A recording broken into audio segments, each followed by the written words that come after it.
नमस्कार। लोकसभा चुनाव की तैयारी शुरू हो चुकी है और उत्तर प्रदेश सबसे महत्वपूर्ण माना जाता है और उत्तर प्रदेश को लेकर 4 बड़ी एजेंसियों के आंकड़े सामने आ रहे हैं और उत्तर प्रदेश को लेकर जिस कार की हलचल हुई है और समाजवादी पार्टी से अब आरएलडी अलग हो चुकी है और ऐसे में एनडीए जीतेगा या फिर इंडिया गठबंधन, क्योंकि यूपी ही तय करेगा 2024 के लिए क्या होगा सेमीफाइनल। इसकी तस्वीर आपको दिखाते हैं कि आखिर उत्तर प्रदेश का माहौल क्या है। उस हिसाब से 80 सीटों का जो ओपिनियन पोल है उस हिसाब से किसका पलड़ा भारी नजर आ रहा है, क्योंकि 80 में से 80 सीटों का जो दावा किया जा रहा है उसमें कितनी सच्चाई है, इसको लेकर ओपिनियन पोल के भी आंकड़े सामने आ रहे हैं। अगर बात की जाए तो कांग्रेस का गठबंधन जो रहा है उनमें से कई राज्यों में गठबंधन में दरार देखने को मिली है।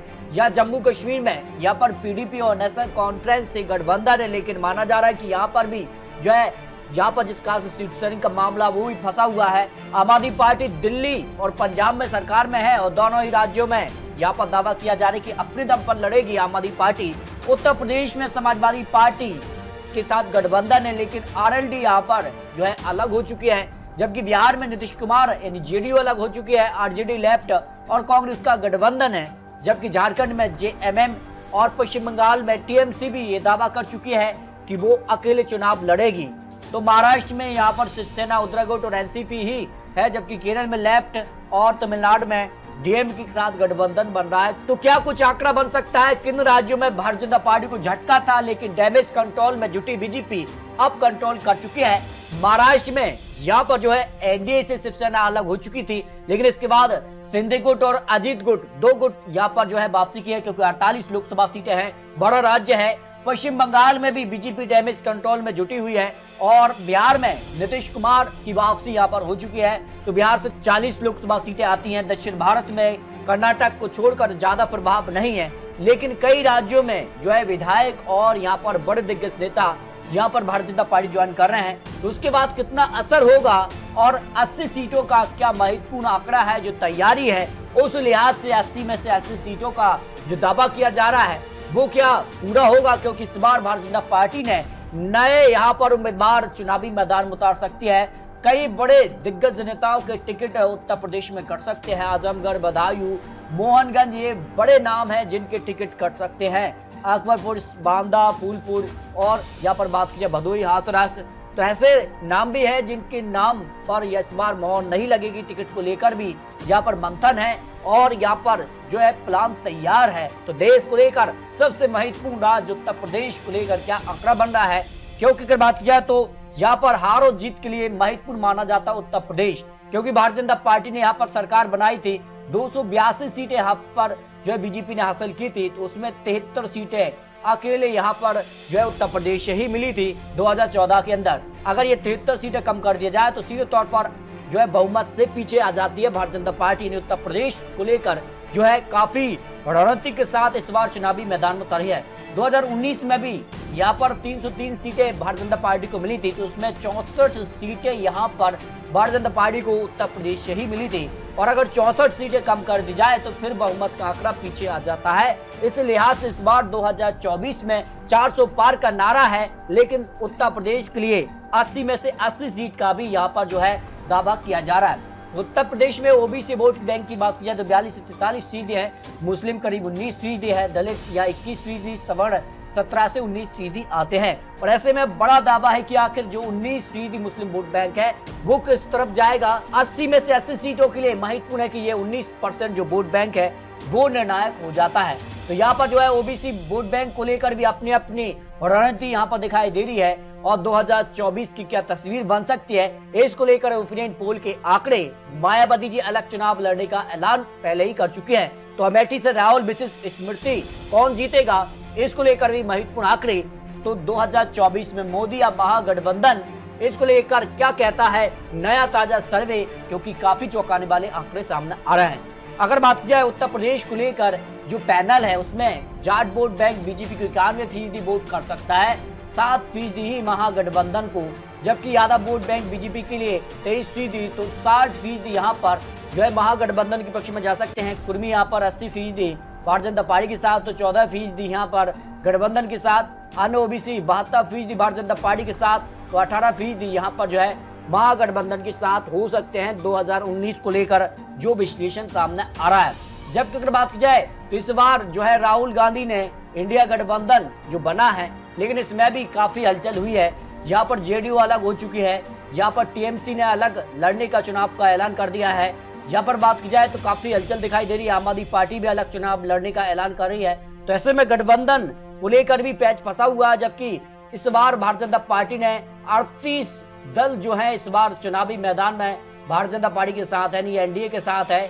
और इस लिहाज से अगर बात की जाए और भी दल जुड़ रहे हैं तो ये आंकड़ा और बढ़ रहा है। और बात की जाए तो बड़े बड़े दिग्गज नेता कांग्रेस के भी भारतीय जनता पार्टी ज्वाइन कर रहे हैं। उसके बाद कितना असर देखने को मिलेगा ये काफी महत्वपूर्ण है। लेकिन ओबीसी वोट बैंक महत्वपूर्ण होता है, क्योंकि 10% यादव हैं, करीब कुर्मी 5%, मौर्य 5%, जाट या 4% है, राजभर 4%, लोधी समाज या 3%, गुर्जर 2%, निषाद केवट या 4%, अन्य यहाँ पर 6% आ जाते हैं। यानी उत्तर प्रदेश में जो है ओबीसी वोट बैंक निर्णायक होता है। उस लिहाज से ओबीसी वोट बैंक किसके पक्ष में जाएगा, लेकिन उससे पहले यह उत्तर प्रदेश को लेकर मुस्लिम वोट बैंक का 80 सीटों के लिए क्या आंकड़ा बन रहा है। क्योंकि अगर बात की जाए 19% जो मुस्लिम वोट बैंक आते हैं उसमें अगर बात की जाए तो सबसे ज्यादा बिजनौर में 45 सीटें हैं, मुरादाबाद में 48%, नगीना में यहाँ 45%, संभल में 43%, सहारनपुर में 43%, अमरोहा में 38% और गाजीपुर में यहाँ पर जो है 10% आते हैं। यानी सीधे तौर पर बात की जाए तो करीब यहाँ 15 से 20 सीटों पर सीधा असर है। और ऐसे में ये 20 सीटें यहाँ पर निकालना, अब किस प्रकार की रणनीति यहाँ पर तैयार की गई है उसके भी आंकड़े आपको दिखाएंगे। जिसका से यहाँ पर बात की जाए 2019 में जो मटराइज के ओपिनियन पोल के आंकड़े आ रहे हैं उसमें बीजेपी को 9% ही मुस्लिम वोट बैंक मिला था, जबकि समाजवादी पार्टी को यहाँ पर जो है 68%, बीएसपी को यहाँ 17% और अन्य को 6% वोट मिला था। उस लिहाज से इस बार किसका साथ कौन देगा पश्चिमी यूपी महत्वपूर्ण इसलिए क्योंकि उत्तर प्रदेश को लेकर यहाँ पर पश्चिमी यूपी से यहाँ पर 27% मुस्लिम वोट बैंक है और यहाँ पर जाट करीब 17% है, दलित 25%, राजपूत 8%, ओबीसी यहाँ 16% आते हैं। उत्तर प्रदेश को लेकर पश्चिमी रीजन का जो आंकड़ा बन रहा है, क्योंकि 27 लोकसभा सीटें पश्चिमी यूपी से आती हैं। यहाँ कई बड़े जिले आते हैं जिनमें सहारनपुर, कैरेना, मुजफ्फरनगर जैसे मथुरा, आगरा, हाथरस। तो ऐसे में 27 सीटों का क्या गणित बन रहा है और 27 सीटों का जो मर्डराइज का ओपिनियन पोल है उस हिसाब से इन 27 सीटों में से भारतीय जनता पार्टी को 18 से 23 सीट मिल सकते हैं। तो समाजवादी पार्टी को यहाँ पर 2 से 5 सीटें, बीएसपी यहाँ पर 0 से 1 सीट और कांग्रेस को 0 सीट मिल रही है, यानी कि पक्ष में भी 0 सीट की संभावना दिखाई दे रही है। और अगर बात की जाए बुंदेलखंड रीजन से 4 सीटें आती हैं और 3 से 4 सीटों पर बीजेपी को जीत की संभावना, यानी 4 सीटों पर भारतीय जनता पार्टी कमल खिला सकते हैं। 2019 में 4 सीटों पर जीत हासिल की थी यहाँ पर भारतीय जनता पार्टी ने। इस बार भी माना जा रहा है कि 4 सीटों पर यहाँ पर कमल खिल सकता है, लेकिन 1 सीट पर कड़ी टक्कर समाजवादी पार्टी यहाँ पर दे सकती है। जबकि अगर बात की जाए तो यहाँ पर जो है अवध रीजन को लेकर भी महत्वपूर्ण आंकड़े सामने आ रहे हैं। अवध रीजन को लेकर भी जिस प्रकार का आंकड़ा है, जहां से बात की जाए तो जो आंकड़ा है 23 सीटें पर आती हैं और 23 में से 23 की 23 सीटों पर भी भारतीय जनता पार्टी पहुंच सकती है। 18 से 23 सीटों के बीच आंकड़ा दिखाई दे रहा है। समाजवादी पार्टी को यहाँ पर 0 से 1 सीट और बीएसपी को 0 से भी 1 सीट, कांग्रेस को 1 से 2 सीट की संभावना हो सकती है, या फिर 0 सीट भी यहाँ पर कांग्रेस की हो सकती है। यानी 0 से 2 सीट का आंकड़ा यहाँ पर अवध रीजन में हो सकता है। लेकिन भारतीय जनता पार्टी अवध रीजन के अंदर जो यहाँ पर वोट शेयर है वो हासिल कर रही है, उस लिहाज से 18 से 23 सीट यानी सभी 23 सीट तक भी भारतीय जनता पार्टी यहाँ पहुंच सकती है। जबकि अगर बात किया पूर्वांचल को लेकर भी जो आंकड़ा बन रहा है, क्योंकि पूर्वांचल रीजन से 26 लोकसभा सीटें आती हैं और यहाँ पर जो है 18 से 23 सीटों पर भारतीय जनता पार्टी यहाँ कमल खिला रही है। समाजवादी पार्टी को 1 से 3 सीटें, बीएसपी को 0 से 1 सीट, कांग्रेस को 0 सीट, अन्य के पक्ष में 0 सीट की संभावना यहाँ पर दिखाई दे रही है। इस हिसाब से अगर बात की जाए जो मर्डराइज का ओपिनियन पोल है उसमें बीजेपी को 63% वोट शेयर, समाजवादी पार्टी को 19%, बीएसपी 11%, कांग्रेस को 4%, अन्य के पक्ष में 3% वोट शेयर जा रहा है। उस हिसाब से सीटों की बात की जाए तो भारतीय जनता पार्टी को यहाँ पर 67 से 73 सीटें, जहां समाजवादी पार्टी को 3 से 6 सीट, बीएसपी को 0 से 4 सीट, कांग्रेस को 1 से 2 सीट, अन्य के पक्ष में यहाँ 0 सीट की संभावना दिखाई दे रही है। यानी 80 सीटों का जो दावा किया जा रहा भारतीय जनता पार्टी का उस आंकड़े के आसपास पहुंच रही है। और आने वाले वक्त में जिस कार की रणनीति दिखाई दे रही है, क्योंकि आरएलडी भी अलग हो चुकी है समाजवादी पार्टी से, उसके बाद आंकड़ा और बढ़ सकता है, जो आंकड़े बन रहे हैं। जबकि अगर बात की जाए तो इंडिया टीवी सीएनएक्स का सर्वे जो सामने आ रहा है, उस हिसाब से अगर बात की जाए उत्तर प्रदेश की 80 सीटों के लिए भारतीय जनता पार्टी को यहाँ पर अपने दम पर 70 सीटें, और अगर बात किया अपना दल भी भारतीय जनता पार्टी के साथ है तो 72 सीटें, और समाजवादी पार्टी को 4 सीट, कांग्रेस को 2 सीट की संभावना दिखाई दे रही है। इस हिसाब से अगर बात की जाए तो सीधे तौर पर भारतीय जनता पार्टी को यहाँ पर भी इस सर्वे के हिसाब से भी बढ़त देखने को मिल रही है। यानी सीधे तौर पर भारतीय जनता पार्टी उत्तर प्रदेश में सबसे ज्यादा सीटें हासिल करने वाली पार्टी बन रही है और एक तरफा जीत की संभावना दिखाई दे रही है। इसके अलावा अगर बात की जाए तो यहाँ टाइम्स नाउ का सर्वे भी जो सामने आया है, जो एनडीए को यहाँ पर जो है 69 से 73 सीटें दिखा रहा है सर्वे, और इंडिया गठबंधन को 5 से 9 सीट, बीएसपी को अगर बात की जाए 0 से 1 सीट और अन्य के पक्ष में 1 से 3 सीट की संभावना दिखाई दे रही है। सीधे तौर पर यहाँ पर भी भारतीय जनता पार्टी को बड़ी यहाँ पर जो है पार्टी बन रही है और एक तरफा जीत का जो है आंकड़ा दिखाई दे रहा है।